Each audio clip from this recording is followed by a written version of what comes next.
하나님 말씀을 경청하도록 하겠습니다. 누가복음 2장 25절 말씀입니다. 제가 밖으로 읽어드리겠습니다. 예루살렘에 시므온이라 하는 사람이 있으니 이 사람이 의롭고 경건하여 이스라엘의 위로를 기다리는 자라. 성령이 그 위에 계시더라. 아멘.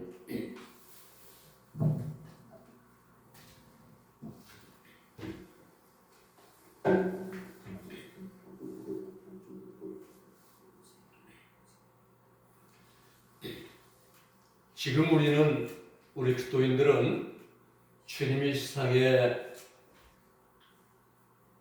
오시는 그러한 대림절 기간을 보내고 있습니다.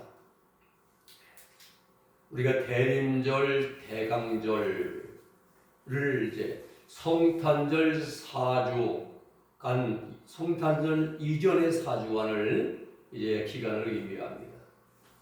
즉 하나님의 아들이신 예수께서 육신의 옷을 입으시고 세상에 오시는 그러한 절기입니다. 이것을 우리는 이제 인카네이션, 도성이신하셨다 이렇게 많이 합니다. 영어로는 어드반트라고 하잖아요. 먼 곳을 향하여 접근한다라는 의미입니다. 라틴어 이제 아드벤투스에서 유래한 말이죠. 그래서 우리 대림절, 대강절은 오실 주님을 간절히 기다리는 절기입니다. 다른 말로 하면 강림절로도 말하기도 하고요. 예수께서 육신을 입으시고 이 땅에 오시는 것을 밝히 전한 기간이 바로 이 대림절 기간입니다. 성육신하신 예수님, 도성이신하신 예수님, 인카네이션하신 그 예수님을 기쁨과 간절함으로 우리 안에 모시고자 하는 기간이 바로 대강절의 기간입니다. 2000년 전 유대 땅에 메시아의 오심을 대망하던 그 이스라엘 백성들의 심정으로 우리도 주님을 대망하고 소망하며 기다려야 되는 것입니다. 그러기 위해서 우리는 예수님을 내 안에 온전히 맞아들이기 위해서는 참회생활과 순종을 통해서 각자의 자신을 돌아보는 그런 시간을 많이 가져야 됩니다. 이번 주는 대강절 마지막 주간이고요. 내일이 2013년 성탄절입니다. 오늘 우리는 시므온을 통해서 주를 기다리는 자, 주를 만난 자라는 제목으로 은혜를 함께 나누고자 합니다. 주를 만난 시므온, 이 시므온은 첫째는 의롭고 경건한 자였습니다. 구약과 신약의 일관되게 흐르는 주제 가운데 한 가지가 남은 자 사랑입니다. 남은 자. 이사야 10장 21절에 보면은 남은 자, 곧 야고보의 남은 자가 능하신 하나님께로 돌아올 것이라 했습니다. 남은 자만 돌아온다고 했어요. 21절에 보면은 이스라엘이여 내 백성이 바다의 모래가 들지라도 셀 수 없이 많을지라도 남은 자만 돌아오리니 넘지에 넘치는 공의로 화면이 설명되었습니다. 남은 자만 돌아온다는 것입니다. 예레미야 44장 28절에도 그런즉 칼을 피한 소수의 사람이 애굽 땅에서 나와 유다 땅으로 돌아오리니 했습니다. 그렇습니다. 이 남은 자 사상은 언제나 종말론적인 상황과 연관이 되어 있습니다. 예수님 당시에 세상에 오실 당시에 이 남은 자 사상에 적합한 인물이 누구였는가? 두 사람이 있습니다. 한 사람은 시므온, 한 사람은 안나 여선지입니다. 시므온은 당시에 나반이라고 하는 최고의 명예와 존경을 인정받는 학문적 지식이 뛰어난 그런 사람이었습니다. 그러나 시므온은 당시의 다른 학살처럼 타성에 젖어서 세속적인 삶을 살아가지 않았습니다. 언제나 경건하게 살았습니다. 언제나 의의를 내가는 삶을 살아갔습니다. 또 하나님이 약속하신 메시아를 기다리는 마음으로 하루하루를 주를 기다리는 마음으로 살아가십니다. 오늘 본문에 보면 시므온의 말하기를 누가는 말하고 의롭고 경건한 자라라고 소개. 의롭고 경건한 자. 오늘 아침 본문의 배경을 보면은 마리아가 정결례하기 위해서 아들을 낳으면 40일, 딸을 낳으면 80일이에요. 부정함을 씻기 위해서 정결례를 드리기 위해서 성전에 올라갔을 때의 일입니다. 그곳에서 시므온을 만났습니다. 누가복음의 저자인 의사 누가는 시므온의 특성에 대해서 이렇게 세 가지를 말합니다. 첫째는 의롭고 경건하다 있어요. 디카이오스, 카이, 율라베스인데요. 의롭고 경건이 율라베스예요. 일반적인 문학에서는 이 경건을 뭐라고 말하면은 성실하고 세심한 성품이라 이렇게 정의합니다. 종교적인 그러한 이제 측면에서는 영적으로 하나님을 경외하는 자로서 민감하고 신실하게 율법을 지키는 자가 바로 경건한 자입니다. 무엇입니까? 시므온은 모든 일에 세심하며 성실한 삶을 살아간 동시에 영적으로 하나님을 경외하며 하나님을 경외한다는 경외의 경제가 공경경자입니다. 공경하며 외자는 두려워할 외자, 두려워할 외자. 하나님을 공경하면서 두려워할 줄 알아야 돼요. 하나님 앞에서. 그 하나님을 경외하는 마음, 바로 그 말씀을 지켜 순종함으로 모든 삶에 성실하게 신실하게 믿음을 따라 살아가는 그러한 사람이 바로 시므온이었습니다. 그렇습니다. 주님을 만날 수 있는 사람은 아무나가 아닙니다. 주님을 만나볼 수 있는 그 첫 번째 자격이 의롭고 경건한 삶을 살아가는 것입니다. 의로운 디카이오스는요, 삶은 이 의로운 삶은 죄악을 멀리 떠난 정결한 삶을 의미합니다. 죄를 떠난 삶이에요. 육적인 욕심을 쫓아 살아가는 사람들은 결코 의로운 삶을 살 수가 없습니다. 또 기회만 주어지면 밥 먹듯이 거짓말, 온갖 부정한 방법을 행하고 경영 충만한 삶을 살아가는 사람들은 의로운 삶이 아니라 죄악된 삶을 살아가는 것이죠. 의롭고 경건한 사람은 아무나가 살 수가 없는 거예요. 매사에 의를 내가 공입니다. 하나님의 뜻을 내가는 게 의예요. 하나님을 공경하고 두려워하는 마음을 갖고 살아갈 때에 가능한 것이 의롭고 경건한 삶입니다. 의를 행하기 위해서 우리 영과 육에 뿌리 박히는 죄성이 뿌리 뽑혀 나가야 돼요.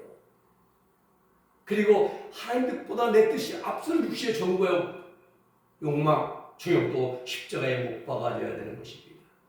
그래야 하나님께로부터 인정받는 의로운 사람이 된다는 사실이에요. 말로 되는 게 아닙니다. 아브라함이 예수님 믿고 나서 언제 의로운 자가 되었습니까? 75세 때 아브라함이 추행받잖아요. 구원받습니다. 그때 의로운 자가 의로운 자가 된 게 아닙니다. 24년 동안 하나님의 말씀을 지키는 연단의 과정, 그 길을 이제 걸어가서 99세 될 때에 하나님께서 아브라함아 너는 내 앞에서 행하여 완전하라 득하라. 그때 99세 때에 아브라함이 영전을 받고 의롭다 인정받고 희옷 입고 하나님 앞에 인정받은 자가 됐습니다. 그래야 된 거 아닙니다.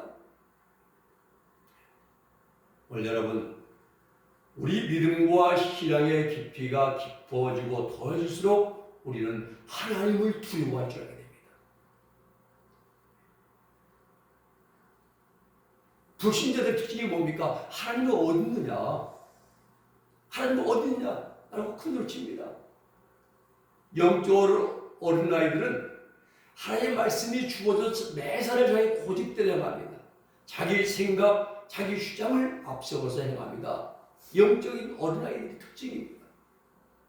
그러다가 조금 청년나기까지 이제 성장한 사람들은 하나님 말씀 살아가지 못하는 것 때문에 가끔 한두 번씩 두렵고 떨리는 마음을 갖게 되는 겁니다. 내가 이러면 안 되는데, 내 낙하면 안 되는데, 깨어 기도해야 돼. 이런 마음을 갖게 된다 이 말입니다. 그러나 영적으로 온전히 아비당에까지 성장한 사람들은 매사를 하나님 앞에서 두렵고 떨리는 마음으로 행합니다. 한 가지 일도 하나님 뜻을 어긋나게 행하지 않아요. 의를 내가고 경건한 삶을 살아가기를 힘씁니다. 그렇습니다. 오늘 본문에 시몬의 의로움과 경건함은 하나님과의 깊은 사귐 속에서 이루어진 것입니다. 하나님의 깊은 영적인 교제와 교통과 하나님과의 만남과 대화와 생활 속에 이루어진 거라 이 말입니다. 우리도 마찬가지입니다. 하나님과의 깊은 교제와 사귐과 영적인 대화 시간을 우리는 많이 가져야 됩니다. 하나님과 단둘이 나와의 만남의 시간이 있습니다.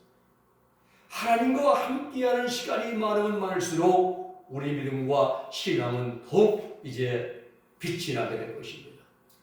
주님 만날 수 있는 몸으로 우리가 만들어져가는 것입니다. 바라긴 오늘 아침 본문 가운데 시몬의 믿음과 신앙과 의로움과 경건함이 오늘 우리들의 모습이 되어지고 우리의 신앙이 되어지고 우리 영적인 아름다운 모습이 될 수 있기를 주님의 이름으로 축원해 드립니다. 두 번째는 시몬은 이스라엘의 위로를 기다리는 자였습니다. 시몬은 이스라엘의 위로라고 했어요. 이 말은 구약시대 구약성경의 흐름의 핵심적인 매우 중요한 요소입니다. 이 말씀이 이스라엘의 종말론적 회복과 이스라엘의 구원 소망을 가리키는 말이 이스라엘의 위로입니다. 위로. 이 말은 메시아가 오심을 통해서 이루어지고 성취되어진 궁극적인 구원을 의미하는 말이 이스라엘의 위로입니다. 이스라엘의 위로는 메시아가 오셔야 되는 겁니다. 그래서 후대의 납비들은 메시아를 위로자로 표현을 했습니다. 위로자. 우리가 여기서 흥미로운 사실 한 가지를 발견하게 됩니다. 우리 신을 집중시키는 위로를 뜻하는 파라클레시스와 같은 어원을 가진 파라클레토스 위로자잖아요. 파라클레토스. 이 파라클레토스가 신약 성경에는 보통 보혜사로 번역이 됩니다. 보혜사로 번역이 돼서 성령을 가리키는 치유가 된다는 사실이에요. 성령. 요한복음 14장 16절 말씀 보면은 내가 아버지께 구하겠으니 그가 또 다른 보혜사를 너희에게 주사 영원토록 너희와 함께 있게 하시리니 저는 진리의 영이라. 또 다른 보혜사. 예수님도 보혜사, 위로자고 보혜사 하신데 예수님이 승천해서 올라가시고 그 다음에 올라가신 다음에 또 다른 보혜사 성령님을 너희에게 보내시겠다 이 말입니다. 그 성령님이 너희와 영원토록 예수님이 처음 있을 때는 마음 부분에 성령님이 함께 들어오셔서 역사하시고 점점 우리를 다 익히게 하십니다. 언어도 행실도 마음도 주의 몸을 변화시키게 해서 다 이루어질 때에 영 속에 하늘이 되어서 영원한 생명의 능력으로 함께 하시는 성령님이 영원토록 너희와 함께 있게 하시니. 그래서 사도 바울은 말하기를 성령의 처음 익은 열매를 받았다 말합니다. 성령이 우리 예수님이 되면은 가장 마음 배꼽 부분에 가장 끝부분에 오시는 마음 부분. 그때부터 우리를 익혀 가셔요. 술 먹자 술 끊고 담배 끊 담배 끊게 만들고 노름은 도박도 끊게 하고 욕설도 이제 끊게 하고 점점 우리 인격을 익혀 가서 다 이루어질 때 성령님이 포장을 꽝 찍어줍니다. 이때 성령의 처음 익은 열매가 되었다라고 사도 바울은 그렇게 표현했습니다. 이게 아브라함이 99세 때 아브라함아 너는 내 앞에서 행하여 완전하라 이때 이 일이 이루어지는 것입니다. 예수님이 욕설하고 막 그 반말하고 막 육적인 얘기하고 이런 자들은 까마득합니다. 이거 들려면은 100년마다 어려워요. 이런 자들 사실. 성령님이 그 일을 이루신다. 근데 오늘 예수님이 바로 보혜사시고 또 다른 보혜사 성령 하나님 진리의 영 예수님의 영이라고 말하죠. 진리 알레the이아의 영이니까 진리의 영 예수님의 영이라 이 말입니다. 26절에도 말씀하기를 보혜사 곧 아버지께서 내 이름을 보내실 성령 그가 너에게 모든 것을 가르치시고 내가 너에게 말한 모든 것을 생각나게 하시리라. 그런데도 중요한 사실은 이 파라클레토스 위로자가 대언자 파라클레톤 즉 예수님을 지칭한다는 사실이에요. 원래 이 계절에 내려오신 예수님이 파라클레토스 위로자로 이 땅에 이스라엘의 위로로 오시는데 그분이 바로 우리를 하나님께 대언해주는 우리의 죄를 일꼴에 회개할 때 우리 죄는 하나님 죽여야 됩니다. 근데 하나님 예수님이 아버지 내 피를 보십시오. 이미 내가 저를 위해서 죽지 않습니까? 우리를 위해서 대언해 주시는 대언자가 된다 이 말입니다. 우리 예수님이 이 일을 사도 요한이 말해서 요한일서 2장 1절에 나의 자녀들아 내가 이것을 너희에게 쓰면 너희로 죄를 범치 않게 하려 함이라. 만일 누가 죄를 범하면 아버지 앞에서 우리에게 대언자가 있으니 곧 의로우신 예수 그리스도시니라. 사도 요한은 예수님을 대언자 파라클레톤이라 썼습니다. 그런 분이 바로 이 계절에 이제 내 새벽에 이 땅에 내려오시는 것입니다. 얼마나 감사합니까? 오늘 시므온이 기다린 이스라엘은 궁극적으로는 이스라엘의 구원을 의미합니다만은 그러나 온전한 구원을 이루어 주실 파라클레톤 메시아라 보혜사 대언자 파라클레톤 그리고 메시아와 보혜사 파라클레토스 위로자가 즉 성령님을 기다리는 믿음과 신앙과 삶이었다는 것을 우리가 알 수 있어요. 시므온은 그냥 오래 산 게 아닙니다. 이스라엘의 위로를 구원을 이루실 대언자 메시아를 기다리는 보혜사를 기다리는 그러한 삶을 살아가는 거예요. 그렇습니다. 지금 우리들이 삶을 살아가고 있는 시대는 다시 오신 예수님의 재림이 임박한 시대입니다. 다 말들을 합니다. 그런데 문제는 이러한 때 우리가 어떻게 해야 하느냐? 어떻게 해야 되냐? 어떠한 삶을 살아가고 어떠한 준비를 해야 하느냐가 중요한 것이죠. 오늘 시므온 같은 삶을 살아가야 됩니다. 시므온 같은 믿음과 신앙과 빛되고 경건한 삶으로 주님 다시 오실 예수님을 만날 준비한 그런 삶을 살아야 돼요. 우리 여러분 예수님이 초림하실 때나 또 다시 재림하실 때나 주님 만난 사람들은 똑같습니다. 모습이 바뀌고 변하는 거 아닌 게 똑같습니다. 어떤 의미가 깨어 있어야 됩니다. 깨어 있는 자가 주님 만납니다. 깨어 있다는 건 뭡니까? 죄를 멀리하고 의를 행하는 삶이 깨어 있는 삶인 것입니다. 또 기도로 준비해야 됩니다.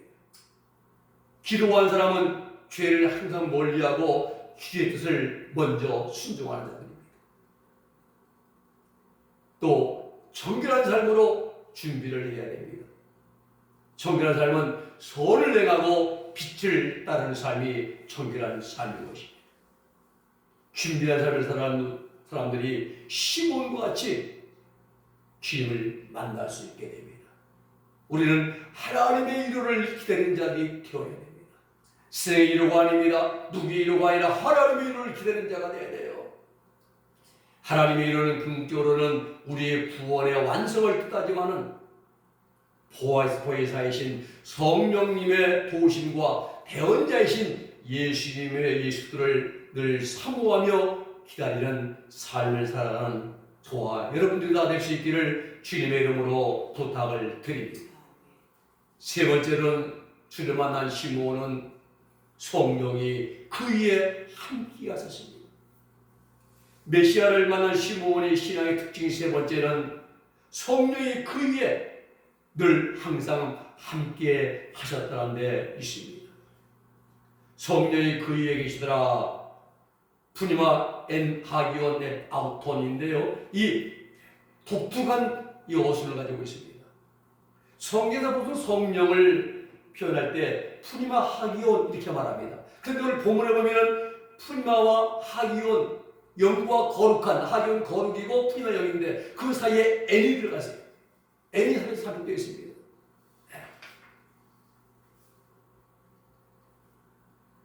이 두 단어가 분리된 거예요. 한마디로 거룩과 성령이 분리됐어요. 그래서 분리해서 거룩한 영이라는 데 표현을 강조하고 있습니다. 특히 두 낱말 푸니마와 영과 하기온 거룩한 사이에 들어가 있는 애는 무엇이다, 무엇이 있다라는 것입니다. 그래서 그것이 있었다라는 뜻이에요. 그것이. 그렇습니다. 시므온은 계속해서 언제나 늘 항상 성령의 임재 가운데 있었다라는 말입니다. 그래서 엔이 들어가요. 그것이 있었다는 거예요. 거룩한 영이 늘 임재 가운데 시므온 위에 함께 있었다는 겁니다. 우리 여러분, 구약시대에는 하나님이 필요로 하는 사람을 들어 사용할 때 성령을 주셔서 일하셨습니다. 열왕기상에 보면은 18절에 보면은 엘리야가 갈멜에서 850대 1로 싸워 이기잖아요. 성령 충만했습니다. 그때는 뭐 춤을 추고 너희들 힘이 어디냐면 그런데 그런 다음에는 이세벨이 넌 내일 이맘때면 넌 여기 춤을 추는다 그랬다니까 엘리야가 쫄아버렸어요. 도망갑니다. 스스로 광야로 들어가서 하루길 쭉 행했다 모든 나무 밑에 가지고 기도 말하기를 여호와여 넉넉하오니 내 생명을 지금 취하소서. 나는 내 열기보다 낫지만 죽기를 원하는 거예요. 성령 충만한 모습이 아니잖아요. 성령 충만할 때는 어땠습니까? 850대 1로 싸워서 이기고 다 죽였습니다. 기손시대께 들어다가. 그런데 이세벨의 말 한마디에 엘리야가 겁을 먹고 성령 충만해라 겁먹고 도망하면서 이제 나를 내 생명을 취하소서 하잖아요. 이걸 뭘 말씀해주고 있느냐? 우리 신약시대에 누구든지 하나님의 뜻대로 살아가는 자에게는 성령님께서 언제나 늘 항상 함께 해주시고 머물러 주시고 인도해 주심을 나타내 주는 거예요. 메시아이신 예수를 만난 시므온은 의로움과 그리고 경건한 삶으로 하나님과 늘 코이노니와 교제 속에서 이제 삶을 살아가는 데 있습니다. 다양한 교제 속에서 우리는 시므온의 믿음과 신앙의 특징을 주목해야 됩니다. 이 시대의 이루어질 구원을 이루실 메시아에 대해 죽기 전에 보게 될 것이라는 약속을 받은 자입니다. 아주 훌륭한 자죠. 시므온은 자신을 신앙을 하나님께 의지하면서 순간순간 성령의 인도를 따라 살아가는 그러한 사람입니다. 또 시므온은 성령과 늘 동행하는 삶으로 고요한 가운데 세밀하게 들려오는 하나님의 음성을 똑똑하게 분명하게 듣고 있었습니다. 그리고 예수의 증인으로 세움받은 시므온은 성령의 감동하심을 따라 성전에 올라가게 되고 마침내 그곳에서 메시아이신 예수를 두 팔로 알아보는 영광을 얻게 되었습니다. 예수를 두 팔로 알아봤어요. 주님 만났습니다. 성전에서 아기 예수를 품에 안은 시므온은 하나님의 언약을 생각하면서 감사했습니다. 그렇습니다. 우리 인생, 우리 삶의 최후 종착지는 예수를 만나는 데 있어야 됩니다. 주님 만날 그날까지 우리 믿음 생활, 우리 신앙 생활, 우리 기도 생활을 잘 해나가야 됩니다. 성령의 이끌림 받는 삶을 살아가기를 힘써야 됩니다. 순간순간 내게 들려오는 하나님의 세밀 음성을 듣는 자들이 되어야 되는 것입니다. 그리하여 오늘 본문의 시몬처럼 우리 인생의 끝날에 주님을 만날 수 있는 그러한 우리 은혜교회 저와 여러분들 다 될 수 있기를 주님의 이름으로 축복해 드립니다. 기도하겠습니다. 거룩하신 아버지 하나님 감사합니다. 이 길에 오시는 예수님을 저희들이 고대하고 사모하며 기다리면서 주님 만난 시몬처럼 우리도 이렇고 경건한 삶을 살아가며 매세 하나님 뜻 따라 순종하면서 하나님과 깊은 교제 속에서 우리에게 들려주시는 주님의 세밀 음성을 듣는 자들이 되게 하시고 우리 인생의 하나님 마지막 자락에서 끝날에 주님 앞에 설 수 있는 주님 만날 수 있는 그런 믿음과 신앙과 삶을 살아가는 우리 은혜의 모든 성도들이 다 되게 하여 주시옵소서. 예수님의 이름으로 기도 올리옵나이다. 아멘. 우리 찬송 104장 드리겠습니다.